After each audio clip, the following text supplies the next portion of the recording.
Title sponsor Himalayan Bank Limited. Powered by Nabil Bank. Sangai Agi.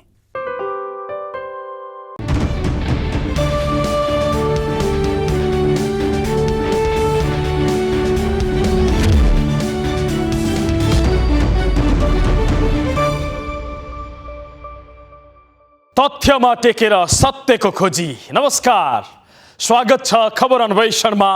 म धीरज बस्नेत।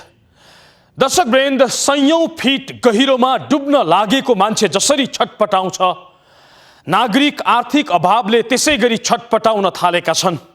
आर्थिक सङ्कटमा देश त्यसै गरी डुब्दैछ जसरी टाइटानिक जहाज समुद्रमा डुबेको थियो। महँगीले आकाश छोएको छ, अभावले कुन दिन पाताल छुने हो थाहा छैन। पैसाको अभावमा बजार काकाकुल भएको छ। ठुल्ठुला उद्योगपतिदेखि सामान्य व्यापारीसम्म पैसाको अभावमा छटपटिरहेका छन्। बैंकहरू समेत सङ्कटमा फस्दै गएका छन्। कैयौँ कम्पनीले कर्मचारीलाई तलब समेत खुवाउन सकेका छैनन्। तपाईँ मध्ये सायदैले सुन्नु भएको होला, हिजो आज कोही कसैले मसँग पैसा छ भनेको। उद्योगी व्यवसायी भन्छन् लगानी गर्न पैसा छैन, बैंक भन्छन् कर्जा दिन पैसा छैन, ऋणी भन्छन् कर्जा तिर्न पैसा छैन, सहकारी भन्छन् बचतकर्तालाई भुक्तान गर्न पैसा छैन। त्यसो भए कहाँ गयो पैसा? कसले लुकायो कि बजारबाटै हरायो पैसा? आजको कार्यक्रममा हामी बजारबाट गायब भएको पैसाको खोजी गर्दैछौँ। आखिर कहाँ गयो खरबौँ रुपैयाँ? काकाकुल हुने गरी कसरी अभाव भयो बजारमा पैसा?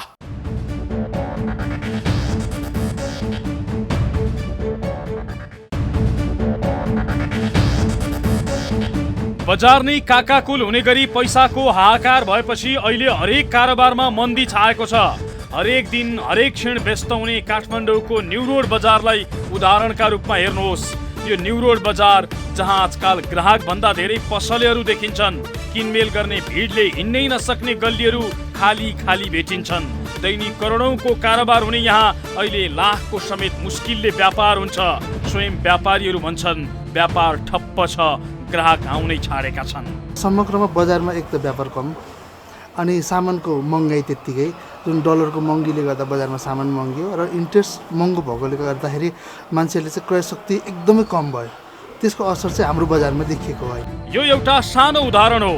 हिजो आज अधिकांश व्यापारीले भन्ने गरेका छन् व्यापार चौपट भयो, सामान बिक्री हुनै छाड्यो। चाहे कपडा होस् वा भाँडाकुँडा, मोबाइल होस् वा अन्य इलेक्ट्रोनिक सामान, होटल रेस्टुरेन्ट हुन् वा निर्माण क्षेत्र, सबै जसोको कारोबारमा मन्दी छाएको छ। कुनै समय सामान बेच्न भ्याइ नभ्याइ हुने रड सिमेन्ट व्यापारीहरू अहिले हाई काटेर बसेका छन्। विकास निर्माणको काम करिब ठप्प भएपछि उद्योगहरूले नै आफ्नो उत्पादन घटाएका छन्। बजारमा हजारको अभाव भएपछि हरेक क्षेत्रको अभिगत करिब यस्तै भएको छ। आर्थिक मन्दीले पुरै देशलाई छपक्कै छोपेको छ। अब प्रश्न उठ्छ, देश नै मन्दीमा जाने गरी बजारबाट पैसा कहाँ हरायो? बजारमा घुमिरहनु पर्ने पैसा कसले लुकायो? पूर्व अर्थमन्त्री प्रकाश चन्द्र लोहनी भन्छन् नेता र व्यापारीले विदेशमा लगेर पैसा लुकाएका छन्। यताको पैसा लगेर उता व्यापार चलाउने र उतै पैसा थुपार्ने गर्न थालेपछि यहाँको बजारमा कहाँ रहन्छ पैसा? स्विस ब्याङ्कको चाहिँ नेपालकै छापाहरूमा यो फलानु फलानु फलानु खाता फलानुको छ भनेर अरबौँ रुपियाँ त्यसैले पैसा बाहिर गयो। नम्बर 1। नम्बर 2, नेपाल सरकारले खर्च गर्ने, विकासको लागि खर्च गर्ने फ्लो गर्न सकेन, पैसा फ्लो गर्न सकेन नि त, गर्न सकेन। योबाट आत्तिएर त्यसपछि चाहिँ तपाईँको चाहिँ रेमिटेन्सेस पनि फेरि घट्यो। आत्तिएर चाहिँ राष्ट्र ब्याङ्कले लगायो रोक लगायो। रोक लगाइसकेपछि यो खलबलमा एउटा अस्थिरताको स्थिति, ब्याङ्कहरूमा पैसा नहुने स्थिति चाहिँ। बजारमा पैसा अभाव हुनु पछाडिको कारण यति मात्रै होइन, घर जग्गा र सेयर सहितका अनुत्पादक क्षेत्रमा भएको व्यापक लगानी पनि पैसा अभावको अर्को कारण हो। हिजोका दिनमा खरबौँ लगानी भएका जग्गाहरूको आज बिक्री ठप्प हुँदा बजारमा पैसाको अभाव चुलिएको छ। त्यसो त बैंकहरूले ब्याज दर उच्च बनाएर चलाइरहेको असुली पनि पैसा अभावको अर्को कारण बनेको छ।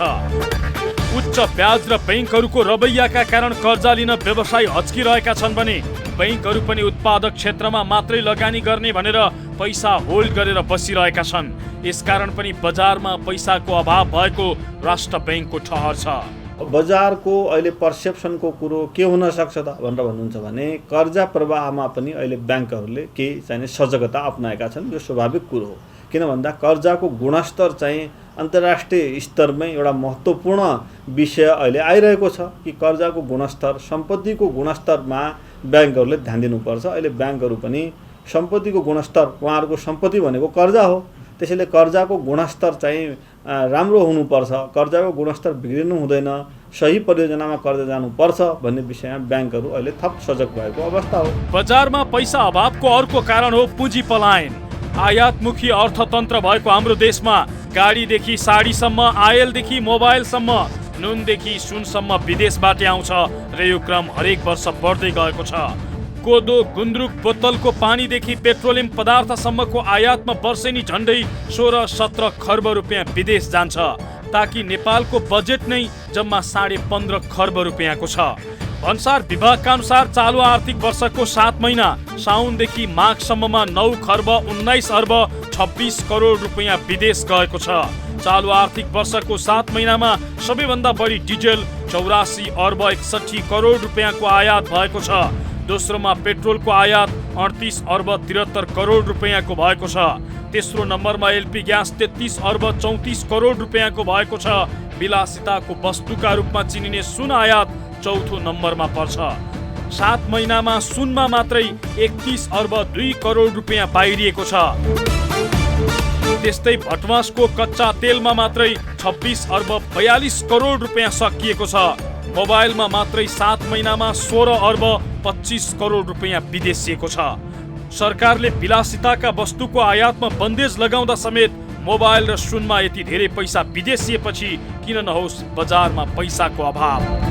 अर्थविदहरूका अनुसार आयातमुखी अर्थतन्त्रका कारण भएको पुँजी पलायन, विकास निर्माणको काम ठप्प हुँदा जनता समक्ष नपुगेको पैसा र नेपाली माल वस्तुको कारोबार विदेशमा हुन थालेकै कारण बजारमा पैसाको अभाव भएको हो। बजारमा पैसा किन आएन भन्ने तपाईँको प्रश्न नै हो। बजारमा पैसा आउनको लागि सरकारले पुँजीगत खर्च बढाउनुपर्छ। सरकारले पुँजीगत खर्च बढाउन सकेको छैन, नम्बर 1।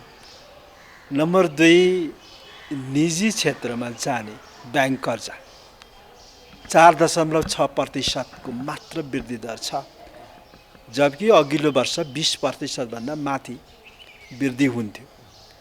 अनि अर्को तेस्रो पक्ष के छ भने बजारमा पैसा आउनुको लागि डोनरको एक्टिभिटिजमा पनि तीव्रता आउनुपर्छ।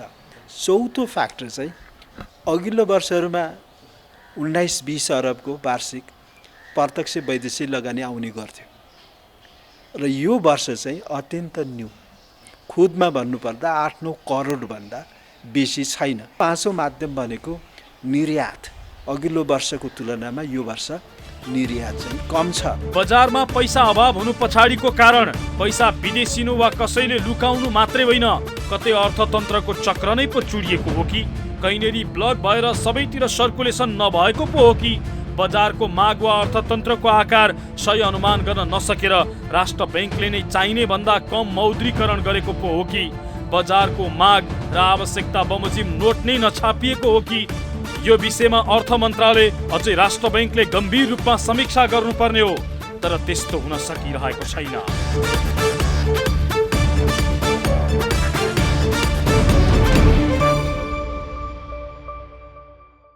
देश यो जर्जर अवस्थाबाट गुज्रिरहेको छ, तर राजनीतिक दल र सरकार यसलाई पुरै बेमतलब गरेर बसिरहेको छ। मानौ उनीहरू देशलाई श्रीलङ्का बनाउने पूर्वाभ्यास गरिरहेका छन्। होइन भने यो अवस्थालाई सम्हाल्नु पर्ने अर्थ मन्त्रालयलाई नेतृत्वविहीन किन बनाइराखिएको छ? देशको अवस्था यो हो, यसकारण बजारमा पैसाको अभाव भएको भन्न किन सकिरहेको छैन? के बजारमा मात्रै पैसाको अभाव भएको हो कि बैंकहरू पनि अभाव र सङ्कटमा फस्न थालेका छन्? के बैंकहरू पनि डुब्ने जोखिममा पुगेका हुन्? यसको जवाब सहित बैंकहरूको हकीकत देखाउनेछौँ, तर एकैछिनको विश्रामपछि।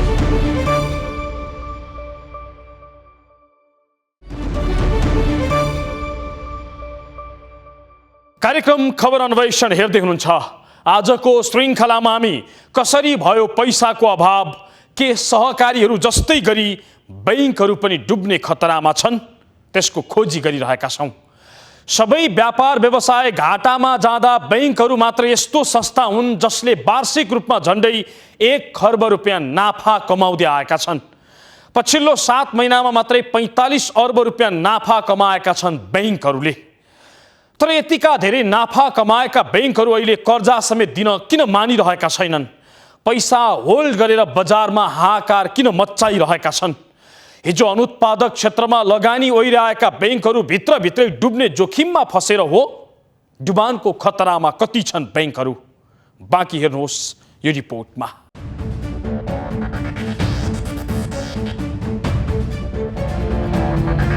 तपाईलाई थाहा छ तपाईँ हामीले बचत गरेको पैसा बैंकहरूले के गरिरहेका छन्?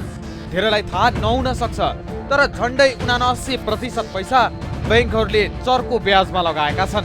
तपाईँ हाम्रो पैसामा राज गर्दै चर्को ब्याज वसुलिरहेका छन्।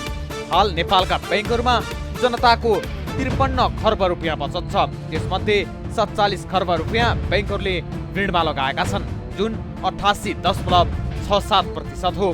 11.5% भन्दा कम रकम मौजदात राखेर बाँकी पैसा चर्को ब्याजमा लगाएका छन्। तर खतरनाक कुरा चाहिँ के छ भने यसरी कर्जामा लगाएको मध्ये झन्डै 1.5 खर्ब रुपियाँ नउठ्ने अवस्थामा पुगेको छ, जसलाई राष्ट्र बैंकले खराब कर्जाको सूचीमा राखेको छ। पछिल्लो 6 महिनामा मात्रै बैंकहरूको खराब कर्जा करिब 54.5 अर्ब रुपियाँले बढेको छ। गत वर्ष यता आर्थिक गतिविधिमा आएको मन्दी, ठप्प भएको घर जग्गाको कारोबार लगायत कारणले तोकिएको समयमा सावा ब्याज भुक्तानी हुन नसक्दा बैंक तथा वित्तीय संस्थाको खराब कर्जा बढ्दै गएको छ। अझै पछिल्लो समय दुर्गा प्रसाईले बैंक विरुद्ध चलाएको अभियानका कारण सावा ब्याज तिर्ने व्यवसायी भत्तै खटेका छन्।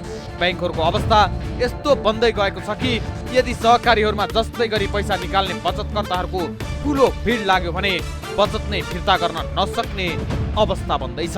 त्यो अवस्था सिर्जना हुन सक्छ।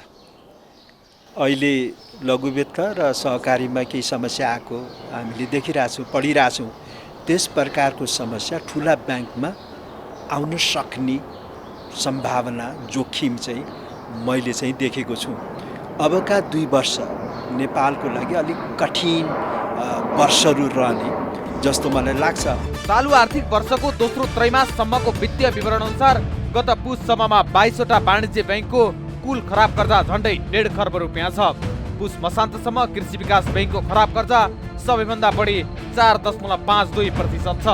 3 बैंकको खराब कर्जा 2% भन्दा कम, 8 बैंकको 3% भन्दा कम, 5 बैंकको 4% भन्दा कम र एउटा बैंकको 5% भन्दा कम छ। गत आर्थिक वर्षको पुससम्ममा 22 वाणिज्य बैंकको कुल खराब कर्जा 45 अर्ब 82 करोड रुपियाँ थियो। यो सोही अवधिमा ती बैंकले प्रवाह गरेको कुल कर्जाको 1.11% हो। यसरी गत आर्थिक वर्षको पुसदेखि चालु आर्थिक वर्षको सोही अवधिमा बैंकहरूको खराब कर्जा 1.24% बिन्दुले बढी हो। खराब कर्जा बढ्दै जानुको अर्थ जनताको बचत जोखिममा पर्नु मात्रै होइन, बैंक नै डुब्ने खतरा बढ्दै जानु हो। नेपाल राष्ट्र बैंकले पनि सबै क्षेत्रमा पुर्याउनु पर्ने, गर्नुपर्ने जति सुपरिवेक्षण नियमन गर्न चाहिँ नसकेकै हो। अब क्षमताले भएन, अथवा चाहिँ त्यो मनोबल भएन, अथवा त्यो तद्रुपता देखाइएन। अब तर मूलत चाहे सहकारीबाट भएको वित्तीय व्यवस्थापनको कुरा होस्, वित्तीय कारोबारको होस्, अथवा बैंक तथा वित्त संस्थाले गरेको होस्, चरित्र त एउटै हुन्छ नि, त्यो संवेदनशीलै हुन्छ कि। तपाईँको त्यो त एउटा चक्र निर्माण गर्ने न हो। त्यसले चक्रको एउटा कुरा खुस्केपछि त फेरि त्यसले त जस्तो डिपोजिटरले ल्याएर राख्यो अनि डिपोजिटरले राखेका पैसा दिने हो।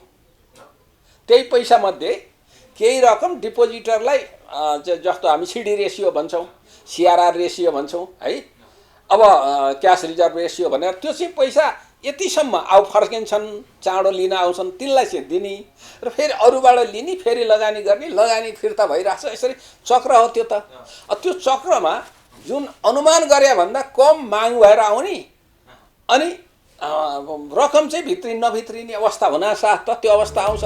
लामो समयदेखि नेपालमा बैंक तथा वित्तीय संस्थाको खराब कर्जा 1 देखि 1.5% को हाराहारीमा रहँदै आएको थियो। पछिल्लो समय ह्वात्तै बढेको छ। बैंक तथा वित्तीय संस्थाले असुली नभएको कर्जालाई पनि असुली भएको देखाएर असल कर्जा बनाउने प्रक्रिया अपनाउने भएकोले खराब कर्जा कम देखिएको आरोप लाग्ने गरेको छ। कोभिड संक्रमणपछि गत आर्थिक वर्षको पहिलो 6 महिनामै बैंकहरूले धेरै कर्जा प्रवाह गरेका थिए। त्यतिबेला बैंकहरूले केही कर्जा अनुपयुक्त र असुरक्षित क्षेत्रमा प्रवाह गरेकोले पनि त्यसको असर बिस्तारै खराब कर्जामा देखिन थालेको अर्थविदको बुझाइ छ। त्यसो त हरेक वर्ष नेपाल राष्ट्र बैंकले सबै बैंकको लेखा परीक्षण गर्ने गर्छ, तर उक्त लेखा परीक्षणमा प्रश्न उठाउँदै अन्तर्राष्ट्रिय मुद्रा कोष IMF ले अबको केही महिनादेखि नै ती बैंकको लेखा परीक्षण गर्ने तयारी गरेको छ। उक्त लेखा परीक्षण पश्चात यी बैंकहरूको वास्तविक तस्बिर बाहिर आउनेछ, जुन तस्बिरले बैंकहरूको हकीकत मात्रै देखाउने छैन, पुनः पुँजीकरण गर्नुपर्ने वा राष्ट्र बैंकले नै सम्हाल्नुपर्ने स्थिति समेत आउन सक्ने अर्थविदहरूको आकलन छ। 10 वटा चाहिँ ब्याङ्कहरू मध्ये कमसेकम 2-3 वटा ब्याङ्कमा यो समस्या आयो। खराब कर्जा अनुपात अहिले 2% को हाराहारी देखिन्छ, 2.5-3% को हाराहारी देखिन्छ। यो 11-12% मा पुग्यो भने ठुलो स्केलमा कर्जा नोक्सानीको व्यवस्था गर्नुपर्ने हुन्छ, लोन लस प्रोभिजनिङ गर्नुपर्ने हुन्छ। उनीहरूसँग भएको जगेडाले पुग्दैन, पुँजीले पुग्दैन। यी केही ब्याङ्कहरूलाई प्राइभेट सेक्टरले चाहिँ रिक्यापिटलाइज पुनर्पुँजीकरण गर्नुपर्ने अवस्था आउन सक्छ। त्यस्तो अवस्था आयो भने ब्याङ्कहरूले कर्जा दिन सक्दैन, केही ब्याङ्कहरू बिमारी हुन सक्छ। सुरुमा खराब कर्जा प्रवाह गरेका तिनै बैंकले पछिल्लो समय भने निक्षेप सङ्कलन भए पनि कर्जा प्रवाह गर्न आनाकानी गरेका छन्। अहिले पनि बैंक तथा वित्तीय संस्थासँग करिब 1 खर्ब 88 अर्ब रुपियाँ कर्जा प्रवाह क्षमता छ। राष्ट्र बैंकको निर्देशन अनुसार बैंक तथा वित्तीय संस्थाले 90% सम्म सिडी अनुपातमा कर्जा प्रवाह गर्न पाउँछन्। अर्थतन्त्र चलायमान हुन नसक्दा बैंकहरूले कर्जा प्रवाह गर्न किन आनाकानी गरिरहेका छन्? बजारमा पैसाको हाहाकार हुने गरी किन बैंकहरूले पैसा होल्ड गरिरहेका छन्? आफै डुब्ने खतरा भएर हो कि राष्ट्र बैंकले कडी कडाउ गरेर हो? विगतमा जुन हिसाबबाट कर्जा प्रवाह भइरहेको थियो त्यो पनि कर्जा प्रवाह भइसकेपछि कतिपय सम्पत्ति बजारमा, सेयरमा, घर जग्गामा त्यो कर्जाको प्रयोग भएको देखिन्थ्यो र त्यसले गर्दाखेरि त भोलि अर्थतन्त्रमा खासै प्रतिफल त नआउँदो रहेछ। त्यसले उत्पादनलाई त धेरै बढाउँदैन। त्यसो भएर त्यसले आयातलाई मात्रै बढाउने, विदेशी विनिमय सञ्चितलाई अप्ठ्यारोमा पार्ने क्षेत्रमा कर्जा प्रवाह गर्नुभन्दा आन्तरिक उत्पादन बढाउने, रोजगारी बढाउने क्षेत्रमा कर्जा प्रवाह हुनुपर्छ भनेर राष्ट्र बैंकको पनि जोड हो र ब्याङ्कहरू अहिले त्यतातिर क्रमिक रूपमा चाहिँ ओरिएन्ट हुनुभयो। राष्ट्र बैंकले बैंकहरूको बचाउ गरिरहँदा IMF ले लेखा परीक्षण गर्ने भएसँगै खराब कर्जा व्यवस्थापन गर्नकै लागि चलखेल भएको हुन सक्ने अर्थविदहरूको आशंका छ।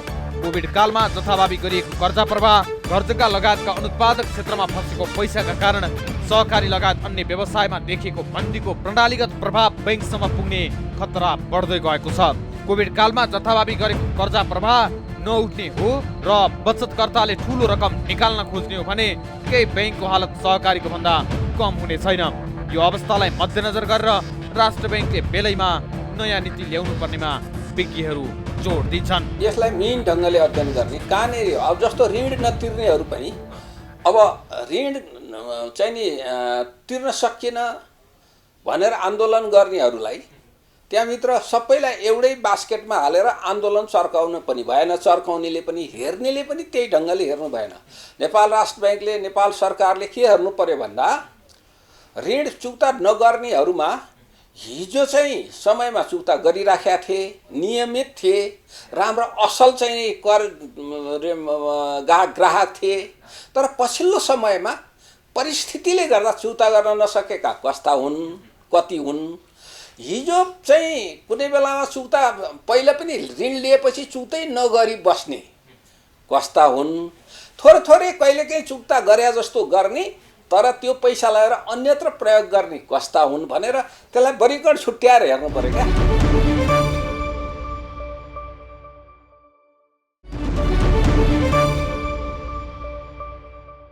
कार्यक्रम खबर अन्वेषणमा पुनः स्वागत छ। आजको श्रृङ्खलामा हामी बजारबाट कसरी गायब भयो पैसा र आर्थिक सङ्कटमा देश फस्दा समेत किन बेमतलबी बनिरहेका छन् शासकहरू, त्यसको खोजी गरिरहेका छौँ। जनता अभाव र महँगीले छटपटिरहँदा शासकहरू सत्ताको खेलो फड्कोमा व्यस्त छन्। गठबन्धन फेर्नेदेखि कसलाई मन्त्री र मुख्यमन्त्री बनाउने भन्ने विषयमा प्रधानमन्त्रीको दौडधुप चलिरहेको छ। तर सरकारी कर्मचारीलाई नै ऋण काटेर तलब खुवाउनु पर्ने अवस्थाको अन्त्य कसरी गर्ने, आर्थिक सङ्कटबाट देशलाई कसरी मोचन गर्ने, यसको विषयमा भने पुरै बेमतलबी देखिएका छन्। बरु पूर्व लडाकुलाई खुसी पार्नका लागि यो सङ्कटका बेला अरबौं रुपैयाँ राज्य कोषबाट बाँड्ने निर्णय गराइरहेका छन्।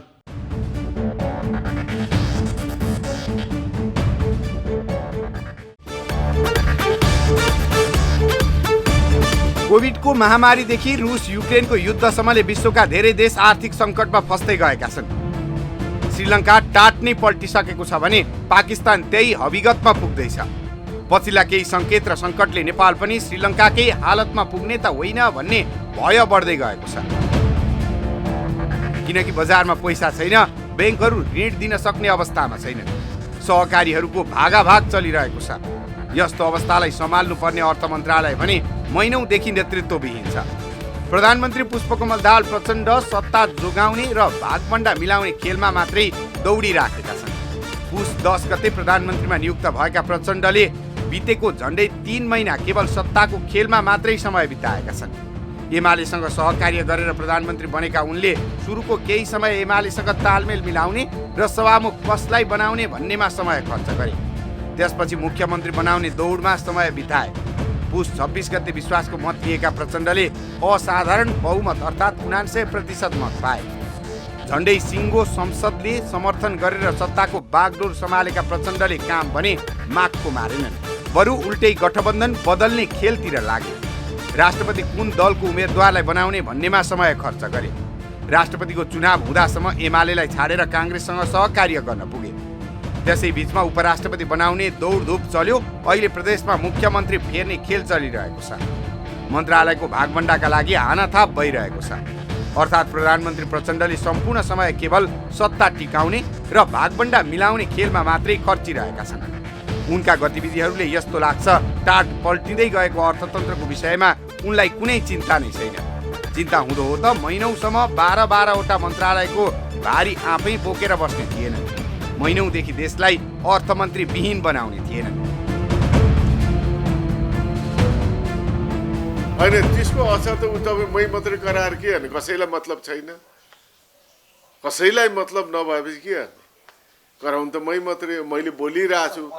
असर त भयङ्करै परिरहेछ। उद्योग व्यवसाय सरकारको अर्थतन्त्र यति सानो अर्थतन्त्र त्यो पनि नचलेर सामान्य व्यापारी व्यवसायी बजारमा हडताल र जुलुस नारा गरिरहेछन्। झन् ब्याज दरको कुरादेखि लिएर अरू कुराहरू पनि छन्, नीतिगत कुराहरू। अब ती सबलाई एड्रेस गर्न सकेको छैन सरकारले भनिसकेपछि त राम्रो त होइन। यसले अत्यन्त नराम्रो स्थिति सिर्जना गरेको छ। त्यसले गर्दाखेरि यो नराम्रो स्थितिलाई त जति सक्यो छिटो सम्बोधन गर्यो त्यति मुलुकलाई फाइदा हो। अब अबेर सम्बोधन गर्यो भने तपाईँले भने जस्तो कता गएको छ भने अबेरतिर सम्बोधन भएर सही सम्बोधन हुन सकेन भने अर्थतन्त्र गाह्रो हुन्छ, नराम्रो स्थितिमा जान सक्छ। सत्ता जोगाउने सङ्घर्षमा लागिरहेका प्रधानमन्त्री प्रचण्डले बितेको 2 महिनामा 2 पटक विश्वासको मत लिइसकेका छन्। तर मुलुकको अर्थतन्त्रका विषयमा भने चासो समेत दिएका छैनन्।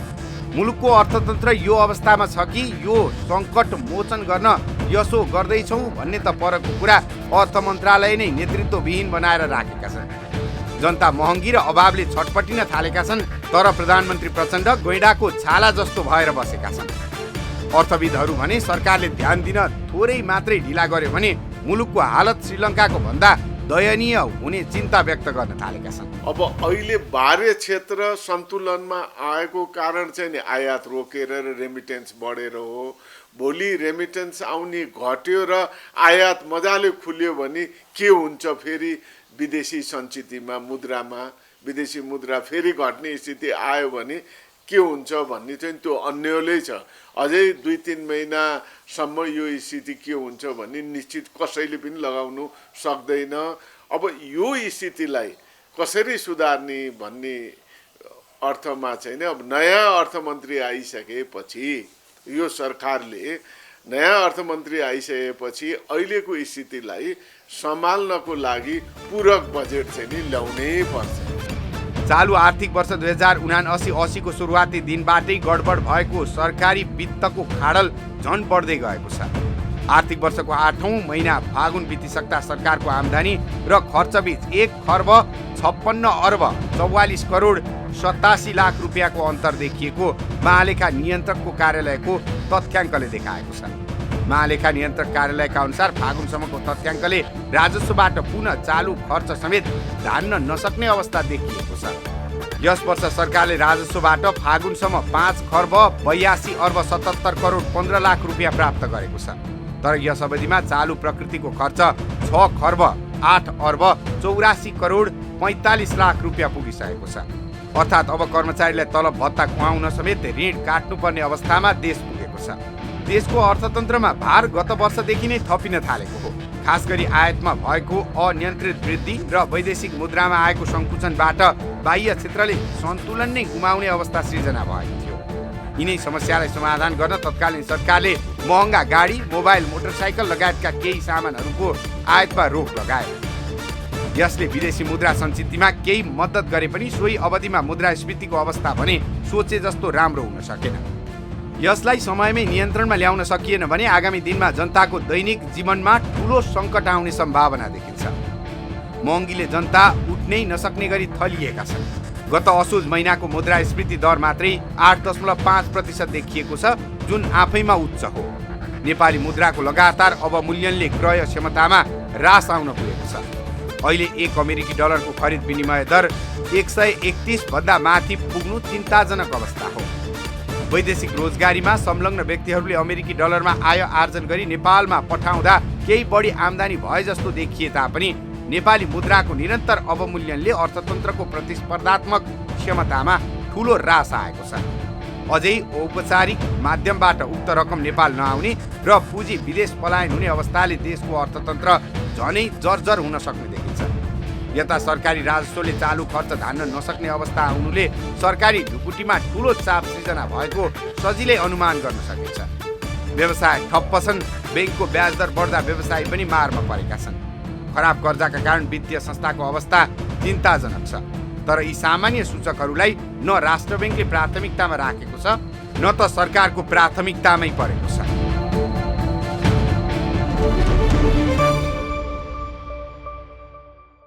देशको अवस्था यति जर्जर बन्दै गएको छ कि स्वयं सरकारी कर्मचारीलाई तलब खुवाउन समेत सरकार ऋण खोज्नुपर्ने अवस्थामा पुगेको छ।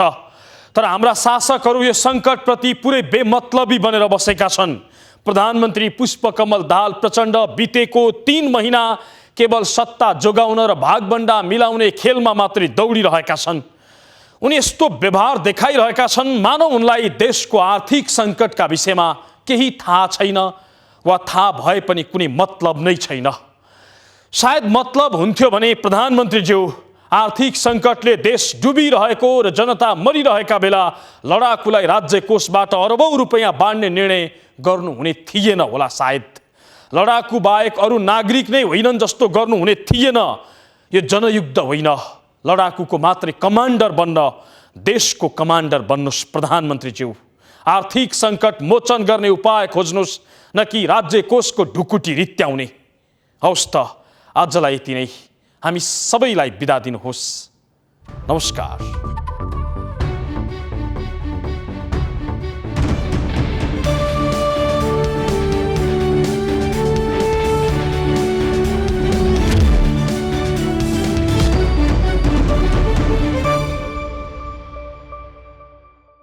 Title sponsor Himalayan Bank Limited. Powered by Nabil Bank, सँगै अघि।